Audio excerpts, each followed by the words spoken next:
watch a lot of TV, but everything today is so fake, contrived, so fake. It's fake. Make believe. So fake, so fake. Everything is so fake, like all the reality shows. That really don't deal with reality. Reality to me is my kids, my work. It's just so hard to find good quality TV. I want to see real people. Real people. Real people. Real people. Real people. Real people. Real people. Real people. Real people talking about real issues for once. Give us a change. Show me something real.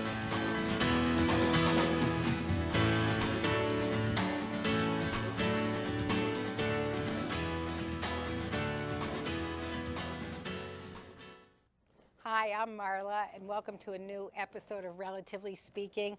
I am so excited about tonight's show. I think it's going to be terrific. I am joined with Dina Gold. Dina is a longtime friend. She grew up in England, and she's now lives in the United States, and she is an investigative reporter. But she's here tonight to talk about her family story, where her family was a very prominent family in Berlin, Germany. They had a very, very successful furrier business, had a gorgeous building in Berlin, and the Nazi government, the Nazis stole their property. And Dina single-handedly took on the German government, the German bureaucracy to win back her family's property. So Dina, welcome to the show. I am thrilled you're here. Well, thank you very much for inviting me. I'm thrilled to be here too. And I've got 3 kids and we all just love your show. Oh, thanks, Dina. You know, there's so much to talk about, but I think a really good way to start would be you telling us a little bit about the background of your family, their business, how they started the business, and just, their life in Germany. Well, my great-great-grandfather founded a fur business in 1850.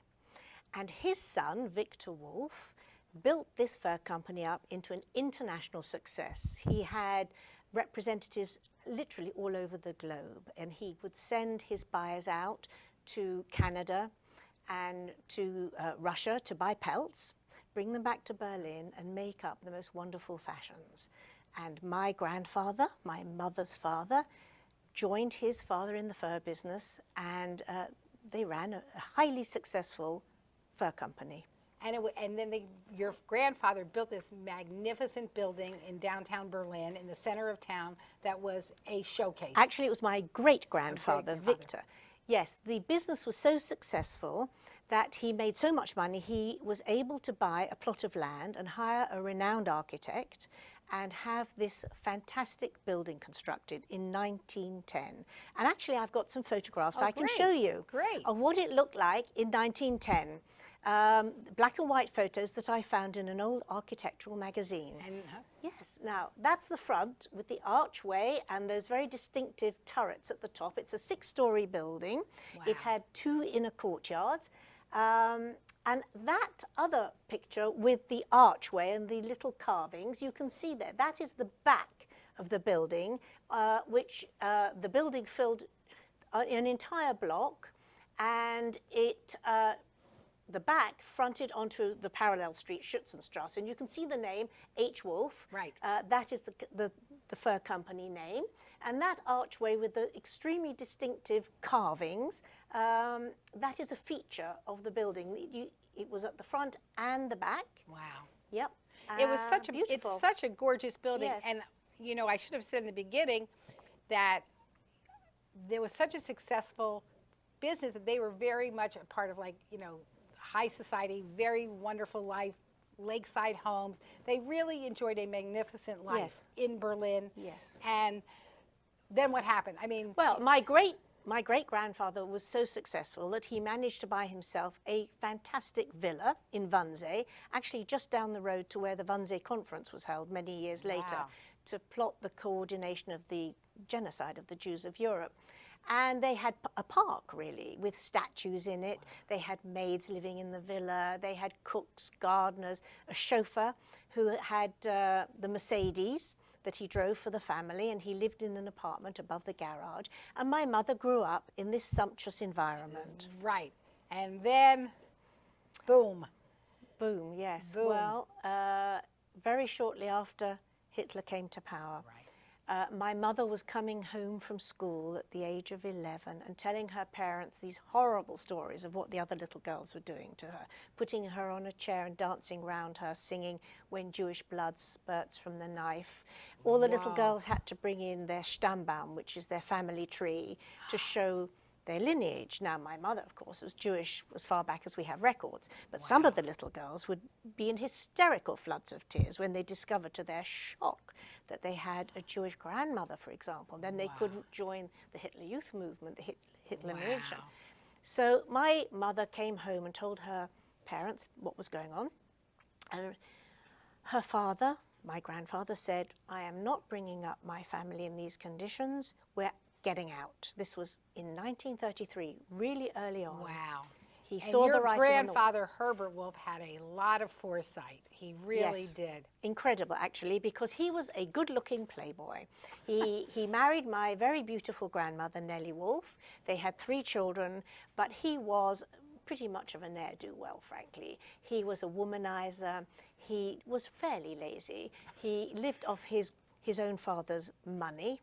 And he enjoyed the good life. He used to go sailing with his best friend. Nellie used to go skiing with her friends. They led fairly separate lives, actually. The money cushioned that marriage.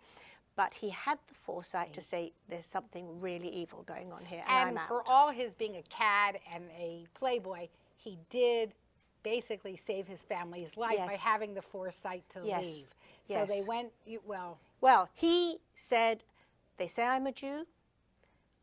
I want to be with my fellow Jews. We're going to the British Mandate of Palestine. Now, Nellie, who was a very glamorous, very beautiful lady, did not want to go to the desert. She wanted to go to New York or London, and they could have done that because Herbert had done an apprenticeship with a very well-known furrier in New York in the early 1900s. They could have gone to London. Because but he chose I'm Palestine. going to Palestine. I want to be with my fellow Jews, and off they went. And off they went. And you know, one thing that is just amazing, and you know, I should have said this at the beginning of the show, when Dina fought the German bureaucracy and government to win this gorgeous building back, she wrote a book, Stolen Legacy, which is just fabulous, and we will talk about that more later.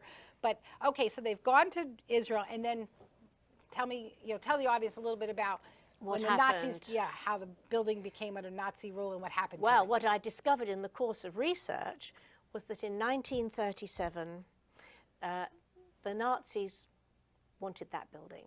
And there was a perfectly normal mortgage on the building held with something called the Victoria Insurance Company, and they foreclosed. They called in a mortgage. And the reason they did this was the Nazis wanted that building, which is huge, as you've seen, because they wanted to give it to the Reichsbahn, Hitler's railways. At the time, in 1937, Albert Speer, Hitler's architect, was redesigning the whole of central Berlin according to Hitler's desires. And they needed somewhere to house the Reichsbahn architects. And that's what the building was used for during the Nazi era. And your family lost control of the building. They were all scattered. I mean, some stayed, but most of them were in Palestine. But did they know what had happened to the building? I mean, they knew. They knew because my grandfather's brother, his younger brother Fritz, stayed on and tried to manage the building as best he could and he fought to try and hold on to it. But you couldn't fight. No, right. No. By 1937, Jews had virtually no rights at all. Wow. So tell me a little bit about your mother's upbringing when they got to Palestine, and then we can move on about, switch gears a little bit about you fighting single-handedly starting in 1990 to get this building back. Well, my mother was in Palestine from the age of 11. The marriage of her parents fell apart fairly rapidly. Herbert made a bad investment on arrival and lost all his money. And then, well, things went from bad to worse. And the bitter end came when Nellie discovered, and she had no money in Palestine, that he had bought himself a car, parked it 3 roads away, and was going out in his car to meet his new lady friends. So she said, that's enough. That's it. You're out. And she slung him out. And then, as luck would have it, one of Nellie's rich friends from way back when said, I will educate one of your children in England. You choose which one. And Nellie, my grandmother, chose my mother because she was the oldest of the 3 children. Nellie was rather hoping to get married again, and she didn't want a 14-year-old hanging around her. So in 1936, at the tender age of 14, my mother was sent alone to school in England. Wow. And that's where she stayed. And then, of course, in 1939, the war broke out. So she was in England by herself. Yes, correct. Yes. Wow. And she needed a roof over her head. I mean, she was on her own. Wow. So she became a nurse, and she trained as a nurse, and she nursed all through the Blitz, the bombing of London. And at the end of the war, nursing was classified as a vital war occupation. And you were entitled to apply for a grant to go to university. And that's what she did. She went to university, she met my father, she got married, she had a family, and she got on with life. You know, when you read the book, and we're coming up to almost at a break, but when you read the book, there's so much in it. There's so much about, you know, your fight for justice, but there's so much about your family that is so captivating and so inspirational. But both Nellie and your mother were real survivors. I mean, it's a real lesson that they were just feisty and knew how to take care of themselves. Strong women. Strong women, and they really, really, I mean, it's kind of trite, but they had adversity and bumps in the road, but they really rallied and, you know, rose above it. And actually, even more than that, Nellie's mother, my great-grandmother, left Berlin in her late 60s and went to Palestine to hold that family together. Wow. So you have a lot of generations of strong, independent, feisty women, which really, in a way, is what you inherited to take on chapter 2. You're right. Which is, you know, which we'll spend the second part of the show really talking about, is that you single-handedly in 1990 said, I am going to find justice and fight the German bureaucracy, which wasn't easy. But you know what I do love, and we only have a few seconds to the break, you really do have Nellie and Henrietta and your mom and everything else. You know, good genes. Good genes, right. Yes. So we'll all stay tuned for part 2. So sit tight, and we'll take a quick little break, and we'll be back. Welcome back to part 2, where I'm joined with Dina Gold. And Dina, I just find the whole story, the family end and everything, just so captivating. But what I want to move into a little bit now is you got the idea, you were an investigative reporter in England, to fight this. You wanted to get justice for your family and get the building back. So just tell me a little bit the process, how you decided to do it, and just the whole beginning of it. Well, I knew about some mythical building because Nellie used to come and visit us in London and take me out for day trips around London, and liked to take me to the British Museum and art galleries. And her favourite thing was to take me to a nice coffee shop opposite Harrods and buy cream cakes and coffee and sit and reminisce. And she used to say to me, there's a building in Berlin, just behind the Berlin Wall. I wish we could get it back. But in those days, it was behind the Berlin Wall. You couldn't claim. You couldn't go. Well, Nellie died in 1977, and I put it out of my mind. And my mother said, oh, forget it. This is all fantasies. Maybe she's got hold of the wrong end of the stick. Never mind about all of that. Don't look back in life. And then in 1989, the Berlin Wall fell. And I remember distinctly sitting watching the news with my husband. And I said to him, you know, my grandmother used to tell me stories about some building behind the Berlin Wall. I don't know if it's true. And he said, don't you think you ought to find out? Wow. But you didn't even know an address. You knew nothing. I knew nothing. Except her memories. Her memories, that's all I had to go on. Wow. Yes, I didn't have a photo, nothing. And then I thought, well, I ought to look into it. And it didn't take me long before I found a 1920s advert. It was in a business directory, and it said H. Wolf, which was the name of the family fur business that I knew. And there was an address, Krausenstrasse, 1718. I thought, that's probably the building. Wow. That's probably it. And I started digging a bit more, and I found other bits and pieces of information. I found an old catalogue from 1910 with magnificent fur products in it, coats, stoles, gloves, hats. Theirs. Yes. And I thought, oh, this is it. And I thought, I really need to go and see this, see if I can find this building. And I flew to Berlin. And after a night in a small hotel, I got in a taxi And I gave the address of the taxi driver. And we passed the wall, we passed Checkpoint Charlie, and 2 blocks from Checkpoint Charlie, he stopped outside a huge building, and that was it. And this was the very first time you had personally stepped foot in Germany. Yes. You had never been there. I had So you not. saw the building, you said, this is my new crusade. I am going to get this back. Yes, I did. I got my photograph taken outside by somebody, and then I thought, what do I do now? Do I get back in the taxi and go back to the hotel, or do I take things further? And I thought, well, what's the worst that they can do to me? They can throw me out for trespassing. So I marched in and I said, I'd like to speak to whoever's in charge here. And a portly gentleman came down to reception. He said, what do you want? So I said, I've come to claim my family's building. And he laughed at And me. wait, what was that building at that point? What was in that building That then? was then the East German Railways. Wow. So it stayed in the... Yes, yes, it And did. it was the East. And And you then said, it I want to see... I Yes, love this. yes. So you are Nellie's granddaughter. Yes. And he said, oh, don't be ridiculous. This building has been owned by the railways for decades. And I said, I think not. And all I had was to show him this advert. And I said, look, H. Wolfe, that's my grandfather and my great-great-grandfather. And he said, oh, you better come in. And he took me into the canteen. He said, you wait here. I'm going to phone head office, which was then in Bonn. And when he came back, he said to me, you're right. The person I spoke to in Bonn has told me they were waiting for this to happen, but they didn't know if anybody had survived the war. Tell me your story. And that's... And that's that's what stolen, I did. And that's stolen legacy. And I told him the story of the family, at the end of which he said something very brave for an East German official. He said, you need to get this back for your mother. And then I confessed to him, I have no documents, I can't prove anything.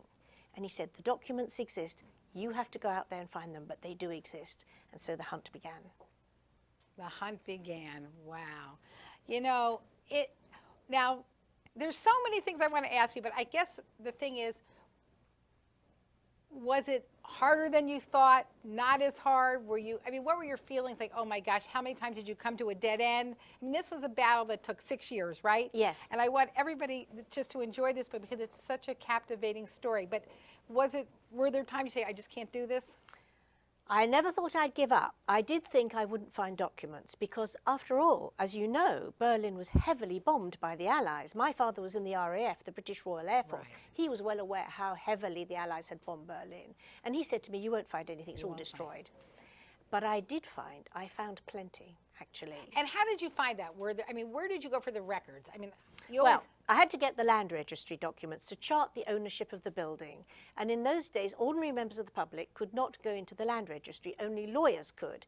But I found a lawyer who had been in, and he had the relevant documents. In fact, my husband and I went in a taxi miles into East Berlin to find him. And we did, and we knocked on his front door, and he opened the door, and he was fairly belligerent towards us and said, what do you want? And we said, we really need this land registry document. And he saw a chance to make money, and he said, my husband said to him, what do you want? And he said, I want 300 Deutschmarks, which was then about $200. And my husband just gave him the money, and we exchanged, and we got it. And the land registry document charted the ownership, and we could see that it had been taken in 1937 from our family by the Reichsbahn. I guess what helped you a lot was that the Germans are so known for, storing documents. They don't throw things away. They don't throw anything away, No. which helped you. Yes. But this took you 6 years, Yes, correct? it took me 6 years, yes. And how many trips did you make to, Lots and lots, backwards and forwards, yes. It's just such an amazing story. Now, your mother luckily lived to see the end of this. She did. And to see this. Now, what was her feelings through all this, since it was so reliving things that were probably so painful for her? Yes, a lot of the documents that I found were very hard for her to read. And she told me she had sleepless nights because I uncovered transport list that my mother's uncle was on to Auschwitz. I discovered wills as to who I had to prove the line of inheritance. And incredibly, old wills were found to chart the line of inheritance. I found a wealth of documents. It's amazing that all these documents still existed. How did you hear, this is sort of the suspense, how did you finally hear, yes, we won, Germany is giving this building back to my family? How did you hear that? Well, it looked as if we were going to have to go to court, but eventually the bureaucrats handling the case said, yes, you've proven the case. Wow. You've proven it. But actually, we don't want to give it back to you now because although it is legally yours, or your family's, not mine personally, my mother's and her siblings, it's now the Ministry of Transport. And we have all our bureaucrats, our civil servants in there. So we'd like to make the family an offer to buy it off the family. So we had 3 valuations done, and they paid out 20 million Deutschmarks, which in 1996 is the equivalent of $14 million. And that was right. So that was good. You got that back because you didn't really. What would you have done? What would you my done with the mother building? do with a 6-story building covering a whole block? What was her feeling? I mean, I just love the family dynamics. You know, that's my show.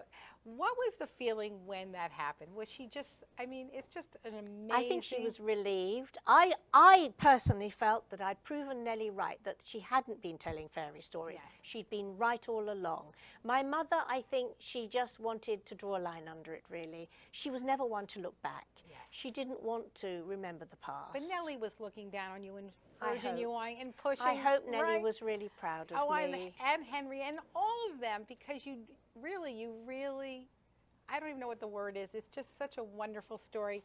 And I give the first fella at that building when you first went in a lot of credit. Yes. Because he could have really stonewalled yes. and really. He could have thrown me off the set. He could have thrown you off the set. Yes. And then you would have been seen the building and left.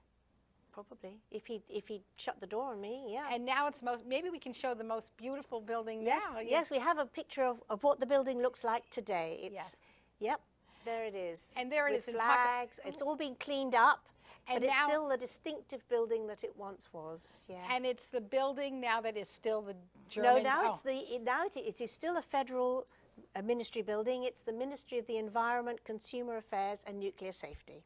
Wow. Boy, it really came full circle. You know, on so many levels, this is just such a great story. I always say to you, Dina, I'm so proud of you.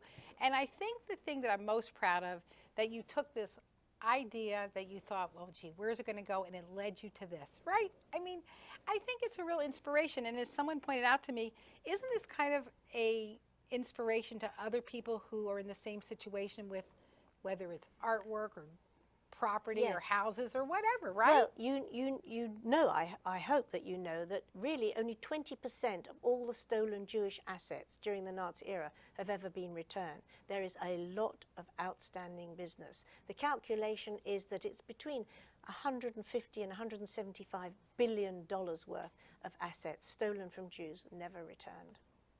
That's an amazing fact. Yes. And okay, we have 1 or 2 minutes left, but how do those families know that they have that access to do that? It's very hard. It's It's very hard. I mean, you have to research how many Jews have got documents. But you know what's so amazing, Dina? You didn't have any documents. All That's you had right. was an address in an advertisement. Yes. And that led And to a lot of chutzpah. and a lot of chutzpah. You were the definition of chutzpah. Well, you Yes. know, I want to urge all our viewers to really, you know, read Stolen Legacy.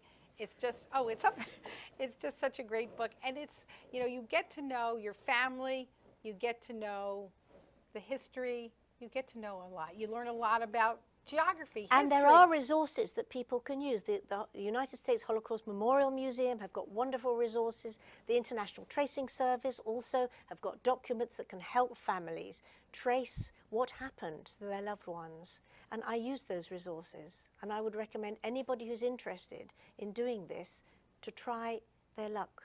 You know, Dina, I just want to say thank you so much for coming on the show. I just find the whole story wonderful. I said to you at the start, I think they make a great Hollywood movie.